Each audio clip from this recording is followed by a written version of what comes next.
जय हिंद मित्रांनो, तुमचं पुन्हा एकदा माझ्या नवीन ब्लॉगमध्ये स्वागत आहे. जसं की काय मार लागायला चौकात तर काय गेलं नाही. मग काय ट्रॅक्टरवरच येऊन निवांत बसलो होतो. मग काय आणि अर्ध्या एक तासानं दवाखान्याला सुद्धा आपण जाऊन चेकअप वेकअप करून येऊ, कसं काय आहे काय नाही. काय करमत वगैरे नव्हतं. मग काय शेताकडे निघालो. बाबा आधीच गेले ते शेताकडे थोडं गवत कापायला. मी आज काय गेलं नाही.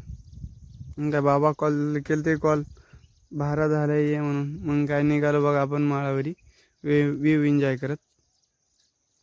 एवढं खतरनाक जे व्ह्यू आहे ना ते गावाकडेच भेटत असते मित्रांनो.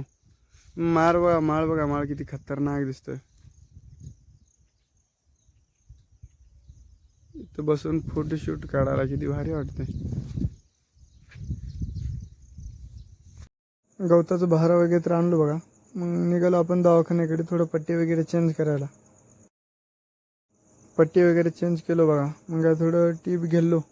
मग निघालो परत घराकडे. पट्टी वगैरे केलं. मग काय ट्रॅक्टर घेऊन निघालो बघा गिट्ट्यानं. थोडं सज्जे वगैरेचं काम चालू होतं. गिट्टी आपली मागलची संपून गेली. मग काय आणाय निघालो आपण. थोडं थांबून डिझेल वगैरे सुद्धा टाकून गेलो. मग काय थोडं डिझेल सुद्धा कमी होतं. निघालो डायरेक्ट आता 160च्या स्पीडनं आपण.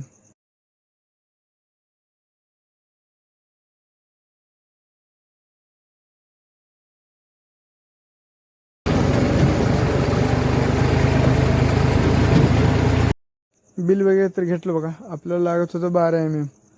मग काय त्याला दिले 2000 रुपये. आणखीन इथं ऑनलाईन आहे बघा, नसतं ओनली कॅश आहे. तर गाईज लोडिंगला तर लावलं बघा गाडी आपली.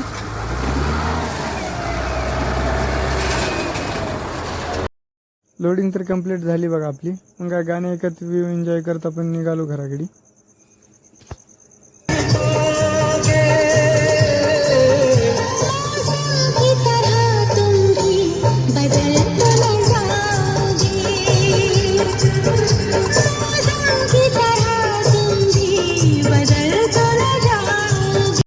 फटाफट गाडी तर खाली करून टाकलो बघा.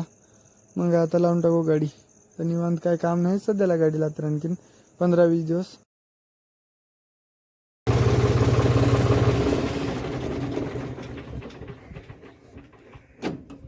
आजचा ब्लॉग कसं वाटला एकदा तुम्ही नक्की कमेंट करा. मग भेटू आपण पुढच्या ब्लॉगमध्ये.